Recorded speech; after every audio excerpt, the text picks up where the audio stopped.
So ito guys, meron tayo dito paglagyan ng ating downlight. Ayan. So ito guys, wala siyang pinulang yung sa wire. Ayan. So ngayon ay tugtungan natin. So guys, imbis na putulin natin yung itong wire, ayan, ikikrim na lang natin ganyan. Ayan. So parang ganito siya. Ayan. Kasi yung putulin mo guys, ikikrim mo na lang siya. Parang ganito. Yung ginawa. Ayan. Ayan, gano'n mo siya. Ayan. Kasi yung puputulin mo pa siya guys. Ikikrim mo lang na ganyan. Ayan. Angat na yung wire. Ayan. So, ngayon, dugtungan natin. Ito guys, dugtungan natin yung kanyang wire. So, ito siya guys. Ayan. Ganyan ang mangyari. Ayan. Dugtungan natin siya. I-splice natin dito. Ayan. Parang rapid din siya. Yung style ng pag-splicing. Ayan. Pulipot mo lang ganyan. Ayan. So, splice lang natin guys. Ayan. So, ganito siya guys mangyari. Ayan. Ayan guys. Parang rapid din siya. Ayan. Ayan. Basta huwag yun lang putulin. Ayan. Para mas matibay. Ayan. Ayan. Ganun din yun sa guys gagawin natin. Ayan. Kasi tinulang yung wire dito pababa. Ayan. Kasi magsisiling sila. Sabihin mo na 2 inches yung bababa pa. Ayan. So, sakto lang yung wire natin guys. Ayan. Kahaba. So, ganoon na ginawa ko guys. Ayan. Pag tinulang yung wire, huwag mo na siyang putulin. Splicing mo lang siya. Ayan. Ayan. So, ganun din yung isa guys. Ayan. Hindi na natin siya pinutol. Ayan. So, splice lang natin. Parang rat tail din siya guys. Huwag mo na siyang putulin. Crimp mo na lang siya o kaya kung ano mo yung pagtanggal mo dyan para matanggal yung insulator niya. Kasi ginagamit ko guys is crimp tool. Ayan. So, ito guys, ginawa natin. Ayan. Ayan. So ngayon guys, iti-tape lang natin. Ayan. So, ito guys, lahat ng splicing natin nandito. Ayan. So, yun nga, sabi ko kanina, yung nauna kasing electrician, lahat ng line sa CO niya. CO dito sa base, dito sa taas niya pinadaan, hindi sa flooring. So,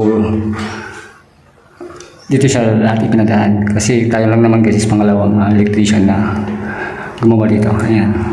So, ito guys, lahat ng splicing yan nandito. Yung CO at saka LOS pinagsama niya sa isang junction box. Ayan. Supposed to be sana guys, yung ating LO ay pinadaan dito sa ating flooring. Ayan. Para mas matipid pa sa wire kasi dito sa taas siya nagpadaan.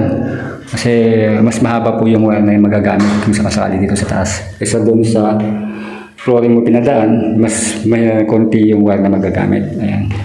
So guys, bali ang trigger nito is ganoon din. 4 na pin light, 4 na corner, isang central lamp at saka isang cob light. Ayan. Bali yung trigger natin guys dito, ayun, is isang main, tapos 3 return. Isang center lamp, 4 na downlight, tsaka yung cob light. Ayan. So, nandito yung splicing natin, return. Tapos, ito yung location, papunta dun sa ating bulb. Ayan. So, yan guys. Paikot. Paikot yan guys. Ayan. So, splice lang natin. So, yun guys, bali nagdagdag tayo ng outlet dito sa labas. Ayan, bali dalawa. Ayan. So, yung abang kasi niya, hindi pa natapos, kaya itinuloy na natin yan. So, yung abang natin, nilagay natin. Tapos yun yung isa. Ayan. So, patuyuin lang natin yung ating nilagay na utility bago natin ilagay yung wire. Ayan. Tsaka yung flexible hose. Ayan. Para hindi matatanggal pag naglagay tayo. So guys, sa outlet naman tayo. Ayan. So sa outlet natin guys is pag nagja-jump tayo. Ayan. Kaya dito lang. Ayan. So napakita ko naman sa last video natin. Mga video natin is pinapakita ko kung paano tayo mag-jump ng ating outlet. Ayan. Itong tugang. Ayan. Tapos ganun din guys, pag mayroon tayong load side na papuntahan yung isang outlet natin is ito yung source natin, tapos ito yung load side natin. Ayan, distribution na isa, kumbaga. So ang ginagawa natin guys is nag-splice tayo. Ayan. So kung mababa naman yung isang saksakan lang, kung ordinaryong CO lang naman yung sasaksak natin doon, hindi high power, pwede rin natin gamitin itong kanyang butas na isa. Kung sakali ito yung input mo, ito, pwede ka rin dito mag-isasaksak. Ayan, papunta din sa ibang outlet. Kung low wattage lang yung isasaksak natin. Pero kadalasan natin guys ginagawa is ganito. Ni-splice na natin. Ayan, para sure. Ayan. So, yan guys, madali lang naman ang paglagay ng ating outlet pag jumper. So, sa lahat ng video natin na sa ibang last mga content natin na ginagawa is pinapakita ko naman guys kung paano mag-jumper ng outlet tugang. Ayan. So, madali lang naman guys, sundan. Ayan.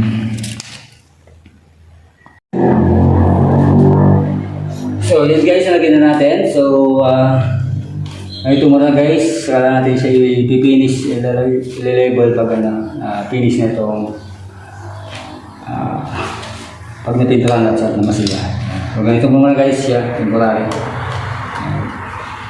Takpan lang natin para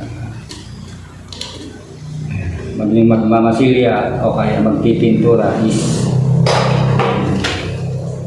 yan ang nilagay natin is ayos na. Yan guys, finish.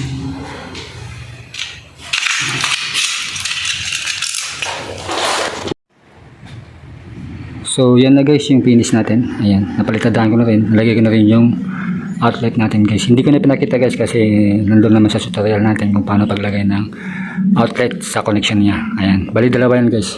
Ayan, dito isa. Tapos ko naman yung isang outlet natin. Ayan. So nalagay na rin natin guys. Ayan, napalitadaan na rin natin. Ayan. So worth it na siya guys. Ayan. So guys, natapos na natin lagay lahat ang switch. Ayan. Lahat ito guys nilagay na natin. Ayan. Pati outlet natin lahat guys. Ayan. Switch, outlet, switch. Ayan guys. Ayan. Switch natin. Pati dito sa switch sa CR. Tapos nilagay na natin yung paglagay ng ilaw. Ayan. Tapos dito. Ayan. Switch. Outlet natin.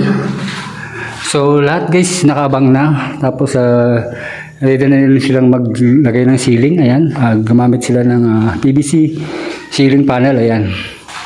Tapos yan guys, nakabang na lahat. So pati yung ating ginawang